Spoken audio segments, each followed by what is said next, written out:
One of the non-fiction exercises you may be expected to produce as part of your exams is writing a review. Now, what's a review? A review is simply any article that's written by what we call a critic, so somebody whose job it is to either go to a new restaurant or to watch a film or to watch a play or to watch or see something that's new and then talk about how the experience is like and either recommend, okay, definitely do this, definitely visit this restaurant, definitely go to this theme park, definitely watch this film, so on, or they say, nope, it's not worth it. Okay, so a review is basically an article that's produced whereby a critic goes and it has an experience. They go and talk about a particular issue or a particular thing that's been released, and then they weigh up the positive elements of this experience. So let's say if it's a restaurant, the positive elements of visiting, let's say, this Michelin star restaurant, okay, this 5-star restaurant. Was it actually 5-star service?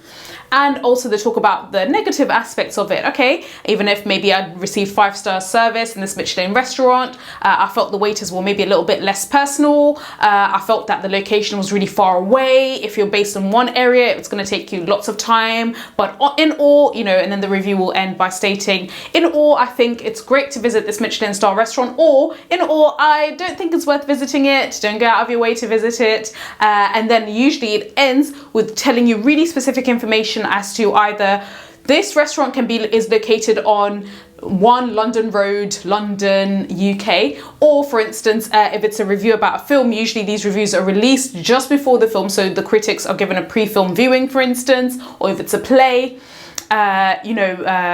review about Lion King, the play. Lion King will be available in all plays in the West End from the 1st of December 2021, for example, okay? So that's simply it. Now, when it comes to writing a review, there is a really particular structure you should adopt when you're producing this non-fiction piece of writing. Firstly, always remember that a review should do 4 things. The review that you produce should do 4 things. It should inform, so tell people about what this thing that you're reviewing is. What is it? Is it a film? What's it about if it's a film? Is it a restaurant? What dishes does it serve? And so on. It should describe, so it should go into detail as to, okay, this is what it looks like, this is how the film is, this is how it airs, etc., etc. It should also entertain, so you're also writing this to entertain your reader. And finally, it should advise. Yep, definitely recommend it as a critic, or no, thumbs down from me, okay? So those are the 4 principal objectives of any review article that you produce. So let's talk about the structure that your review should take, okay? So if you're asked to write a review, this is the structure I would like to recommend that you should adopt. You should always open with a headline, and the headline, it's kind of like the way you would think of a newspaper headline, okay? Right at the top, centered in the middle of the page, and the headline is the name of what's being reviewed. So I'm going to give an example. I'm going to take this example, and this is a completely random example, okay? So don't see this as gospel. Let's imagine that one of my favorite stories ever, The Lion King, there's a play that's currently being shown in the West End, okay? A few years ago, there used to actually be a play that was long running. It was an amazing play, and of course, I'm not entirely sure if it's going to restart, but it was a fantastic play, okay? So let's imagine that I am the critic. My name is John Smith, and I've been asked to produce a review about a play, okay? To write a review about a play. So I'm writing this GCSE article, and this article is a non-fiction piece of text on a review, okay? So our example is going to be Lion King play in the West End theatres, okay? So the headline would be The Lion King ... West End show coming soon, something like that. Or it would be, you can even turn it into a rhetorical question. Is The Lion King worth a watch? Question mark, okay? So really your headline, your first bit should highlight to your reader, what are you talking about, okay? So here I've made it really clear. The Lion King, is the West End play worth it, okay? Then you follow on by the next, just underneath the headline, you should always have the name of the critic, okay? So who's it being reviewed by? And it's simply, you just write underneath, reviewed by John Smith, okay? And then after you put the critic name, you then now write paragraphs, okay? So you've got your headline, you've then said reviewed by who underneath, okay? Then afterwards, you begin paragraph number 1. always try to remember that there's that entertainment element to your story, okay, or rather to your review. You want to draw in your reader. Don't begin by saying, I am writing this review because of this. No, try to open with an anecdote. Remember, an anecdote is a really specific story about a particular event or occasion, either relating to yourself or relating to somebody. So you can either open with an anecdote or a really specific story, okay? It could be, for instance, one day when I was on my computer, I opened, and to my amazement, I had received an invite to cordially watch the Lion King premiere in the West End in Leicester Square. To my amazement, I could not believe my luck. I was so excited to watch The Lion King, one of my favorite films, which was now soon coming to one of our theaters. Okay, so that's a really particular anecdote. I'm talking about opening my emails, being really excited. Hey, critic, you've been invited to watch Lion King. Okay, so I'm really excited. I've opened with an anecdote. What you're doing is you're reading in your reader. Okay, you're bringing them in. You're making something really, really relatable. Then you can even describe it and extend that anecdote by saying, the viewing was on a Saturday, very early in the morning. I woke up feeling refreshed and excited to watch the play. I had a quick shower and went into the underground tube and took a direct train to Leicester Square station. As I emerged from the station into the hustle and bustle, there it was, the bright gleaming lights that advertised The Lion King in real living color. Okay, so I've extended that anecdote. I've talked about how I got there, okay, and then I've talked about and what I'm doing indirectly is I'm saying it's in Leicester Square, it's Lion King, it's a play, and it's new. Hey, I'm so excited. Okay, so I'm setting it up. Now I would suggest finish your opening paragraph after you've kind of extended your story, made your reader really reeled in. You then finish with a statement on whether it's good or not. Once I entered into the play, there were a few of us. We sat down tentatively. We were really, really keen to see how it went. And what was the result? Question mark, hyperphora. The result was positive. I absolutely loved the experience. Okay, so now I've finished off by stating this is amazing. I absolutely loved the experience. I hope you've also picked up on some of the things that I've mentioned in my example. Of course, I'm not writing it out. This is what I would write out if it was a review on The Lion King in the West End. I've mentioned hyperphora. Okay, so I've asked a question, answered it. I've added an anecdote. I've added some alliteration.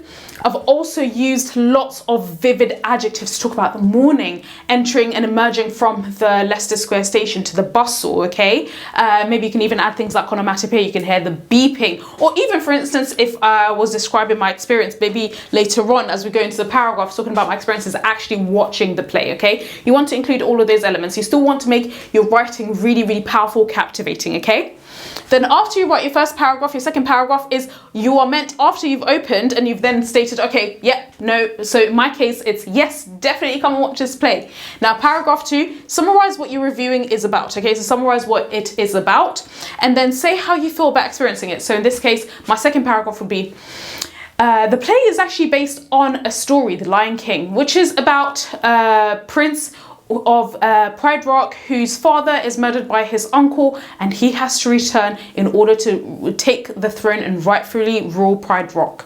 This story and this narrative was initially premiered by Disney in the early 90s. It became a wildly successful film. However, it has since been blah, blah, blah, blah, blah. So this is a description of the story. I can give a different example. If, for instance, you're asked to review a restaurant, you could, for example, open with the anecdote, you know, you enter into this restaurant, you took the train maybe to Marylebone, okay, so a really fancy part of London, or to Mayfair. You entered this bustling restaurant, and then the second paragraph is now you're describing this restaurant, which is run by Gordon Ramsay, is really well known in the press and in the media, but blah, blah, blah. Okay, so you describe, it serves Italian pasta. It also serves continental cuisines from other parts of the Mediterranean, including Greece, Spain, etc., etc. Here in this paragraph, you are saying and you're giving your details. Now, this is your informed part, okay? You're informing your reader what your reviewing is about, okay? Don't forget, they also want to know, okay, you know, if I was to go there, what should I expect?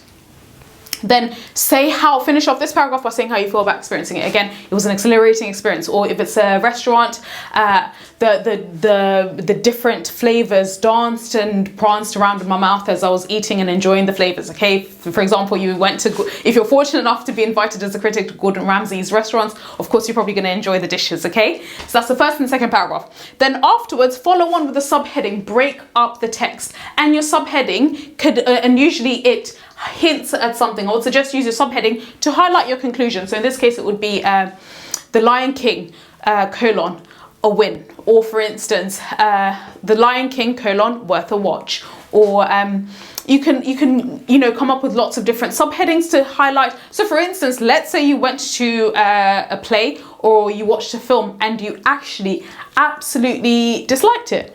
You would say, The Lion King, don't bother. Okay, so something like that. Make sure your subheading, it breaks up the text, so make sure it's not a long sentence, 4 or 5 words. It breaks up the text and it tells what your conclusion is. Okay, however, in this case it would be The Lion King, worth a watch. And here in my subheading I've also used alliteration of W.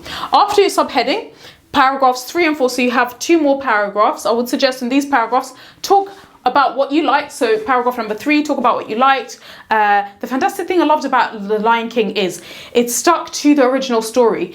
It had actors ranging from, and then you can make up some names, ranging from Daisy Dukes to etc, etc, and they were fantastic. They were marvelous, especially the scene whereby Simba had to confront his father's ghost in the sky. This was done with artistic intelligence and genius, you know. So then you develop that. So you talk about what you liked in paragraph number 3, then you contrast that with paragraph number 4, what you disliked.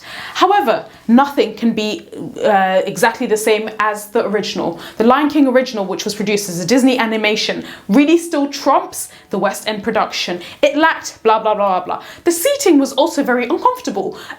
Given that this is the West End, some of the theatres are very old, hence sitting on the threadbare seats was not entirely comfortable, etc, etc. The play ran on for too long, or the play was too short, blah blah blah blah. So paragraph 3, what you loved, talk about it, use literature techniques, make your writing still entertaining, use a balance of long complex sentences versus short simple sentences. Then paragraph number 4, what you disliked, same thing, add interesting techniques and so on. Then your final 5th paragraph is summarize your views and say where what you reviewed can be found. In other words, it's basically your conclusion paragraph. Do not begin with in conclusion. You could say, in all, I would highly recommend, or in all, I would highly state that it is not worth visiting this restaurant or going to watch this or watching this film and so on. Okay, so obviously in my case, going back to the Lion King West End review, in all, I highly and heartily recommend watching the Lion King play adaptation in the West End, Leicester Square. It is a fantastic, brilliant and captivating play. Rule of 3 I've used there, which I would heartily recommend, blah blah blah blah. In that final paragraph, you've stated your perspective, you've restated why you should or shouldn't visit. So of course you're doing your job as a critic. And then finish off with the final sentence. The Lion King can be found in all theatres across the West End from 31 December 2021. Okay, again, this one you can make up because of course, depending on the question, you're just showing that of course you're still trying to inform the person, and of course the rest of the article you've been describing, entertaining and advising, you're telling them, okay, even if if you want to check it out, this is the information. Okay, so that's really it when it comes to review. Okay, and I would really strongly suggest adopting this structure if you were expected to produce a writing of this material or of this caliber for your non-fiction writing. Okay, so thank you so much for listening.